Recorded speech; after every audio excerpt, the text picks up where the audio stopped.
arte abstracto, muralismo, pop art. Arte abstracto. El arte abstracto empieza alrededor de 1910 en Múnich, cual su propósito fue enseñar formas, colores y elementos figurativos, sin ninguna representación de algo en sí. En la Segunda Guerra Mundial, cuando los artistas empezaron a viajar y a moverse alrededor del mundo, eso permitió lo que el arte abstracto evolucionara y se llevara a cabo, rompiendo la necesidad de representar objetos concretos.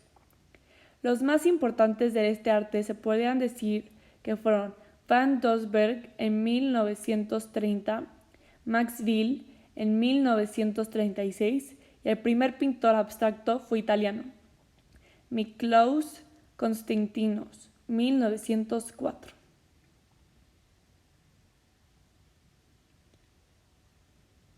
Quisiera que se comprendiera de una vez por todas que hay detrás de mi pintura y que no se limitaran a constatar que utilizó triángulos y círculos. Sé que el futuro pertenece al arte abstracto y me entristece ver que los artistas abstractos se ocupan a veces exclusivamente de cuestionarse formales. Wassily Kenskin, 1945. Él representa y él explica cómo el arte abstracto es el futuro.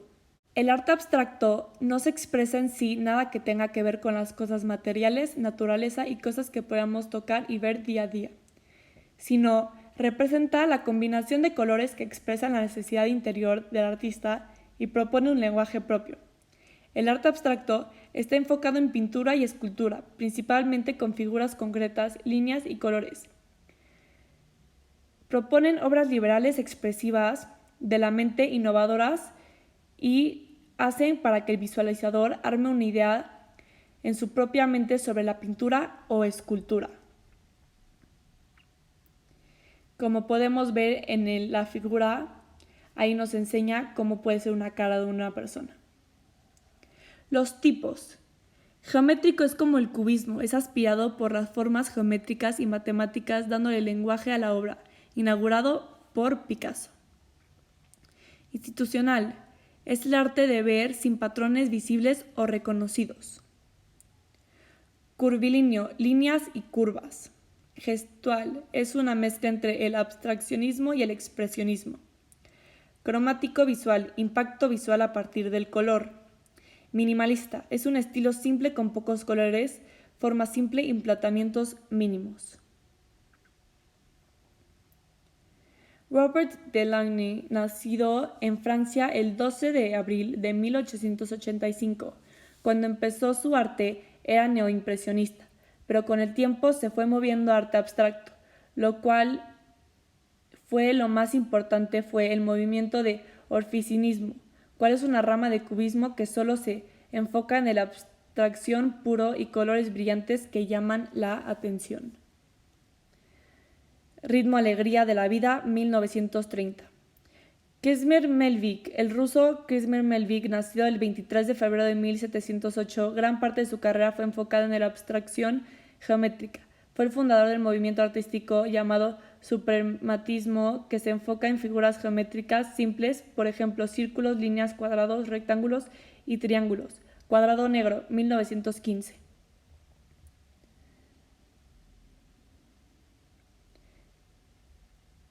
Alexander Calder, nacido en Estados Unidos el 22 de julio de 1898. Es de los escultores más sobresalientes del siglo XX. Es famoso por su innovación del móvil, que es una escultura que se mueve por el aire, tacto y aprovecha el equilibrio. También jugó con los alambres. Creó una escultura que está fuera del Estadio Azteca por las Olimpiadas del 68, El Sol Rojo, entre otras obras de arte. Flamingo, 1974.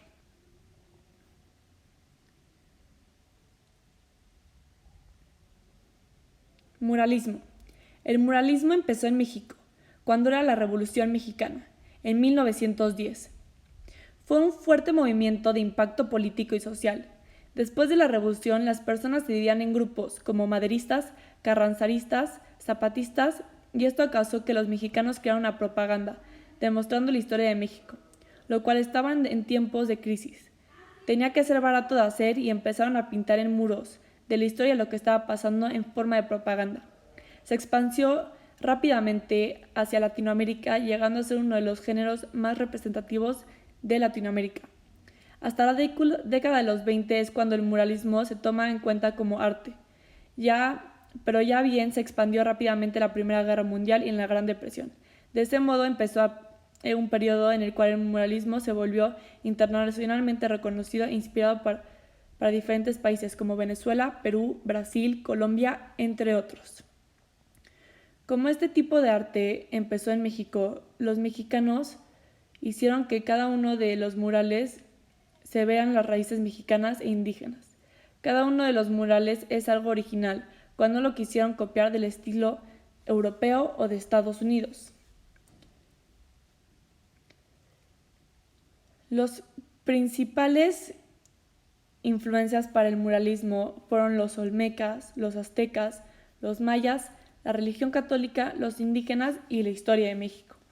Los colores tienen que ser muy específicos, los cuales se caracterizan por ser colores vivos, puros y llamativos. La técnica del fresco y de algunos murales se usaban mosaicos y cerámica.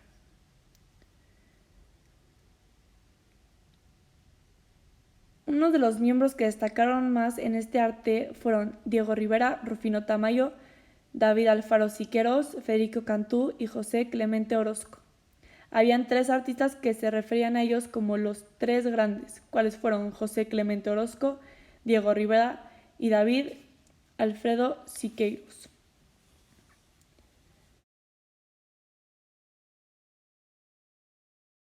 Cuando el muralismo en esta época, la música igual fue un muy gran impacto en 1910 a 1920. Fue cuando la música se empezó a escuchar mundialmente y no solo las personas que tenían dinero o eran de clase alta tenían acceso a la música. Fue cuando el radio fue inventado y por eso se mundializó. La ópera era una clase de música muy importante y fue Enrico Caruso quien fue el primero en transmitir directo en el radio. También el jazz en Chicago y en Nueva Orleans fue evolucionando. También apareció el primer instrumento eléctrico que fue el theremin.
El pop art empezó en el siglo XX entre 1950 y 1960 en Nueva York y Londres, por los artistas Andy Warhol, Roy Lichester, James Ruskin y Charles Oldberg. Todos ellos se hicieron famosos por dibujar una imagen popular que fue reconocida mundialmente. Ese personaje político del espectáculo, algún producto popular, entre otros. Se empieza a desarrollar dentro del marco capitalista y reproducción industrial. A esto nos referimos con que cada persona individualmente puede tener acceso a este tipo de arte. El pop art usa mucho cómic que está inspirado con cultura urbana o popular, por lo cual se marca muchos collages y el artista expresa sus ideas y emociones medio al cómic. Los materiales eran el óleo o los elementos de fotografía. El pop expresaba diferentes culturas, costumbres, ideas que reflejaban una pintura, una sociedad de consumismo, tal como el conjunto de diferentes ideas haciendo collages. El consumismo era algo básico para el pop art, que representaba más que nada cosas materiales que día a día las personas usaban, como revistas, refrescos, tijeras, cubiertos, coches, comidas, aparatos electrónicos, entre otros. Las personas más famosas estaban representadas muy comúnmente en este tipo de arte. Por ejemplo, estaba Marilyn Monroe, Freddie Mercury, Michael Jackson, Elvis, los Beatles, y estaban dibujados con diferentes colores llamativos y brillantes. Más que nada los colores eran los colores primarios. Richard Hamilton fue un artista de Inglaterra que fue considerado como el padre del pop art. Él empezó a dar a conocer por todo el mundo el pop art y creó una exposición que se llama This is Tomorrow, cual fue la primera exposición totalmente pop. Mostró y se enfocó más que nada en la cultura materialista y muchas de sus obras tenían la palabra pop. Como podemos ver en esta foto, todo más que nada es materialista y tiene la palabra pop. Roy Lichester empezó siendo un artista expresionismo, pero su carrera dio un giro y se metió mucho en las imágenes de los cómics. Luego empezó a enfocarse en personajes famosos conocidos mundialmente, lo cual su carrera empezó a estallar. Se empezó a inspirar en el cubismo y en los collages, y todas sus obras eran reproducidas a mano. Como podemos ver en esta foto, aquí sale Roy Lichtenstein con su foto dibujada a mano, enseñada un poco más que nada con los cómics y el collage.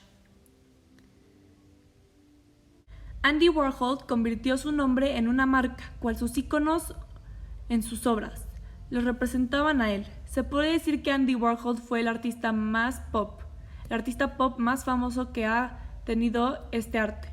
Sus técnicas artísticas eran más convencionales. Aprendió a crear obras representativas en otros personajes. Una de las obras más famosas es Marilyn Monroe. El pop art no solo se enfocó en cuadros. Este movimiento se enfocó en anuncios, objetivos culturales, música, arquitectura y pintura. Varios edificios tienen el trazo de característica pop art. Los edificios que se basan en este método de arte demuestran una creación de puros colores, espacios grandes, innovaciones libres e intentan reflectar algo espontáneo. Un ejemplo es el Instituto de Sonido y Visión en Holanda. Este edificio lo hizo Neudling Reidijk, que fue destacado por sus cristales coloridos en la parte de afuera y sus espacios muy grandes en la parte de adentro. La actividad lo que necesita son pinturas de cualquier tipo, un papel o un lienzo. Copias una pintura que quieras de pop art o arte abstracto y la pones. Aquí tenemos un ejemplo de la mía. Muchísimas gracias, espero que lo disfruten.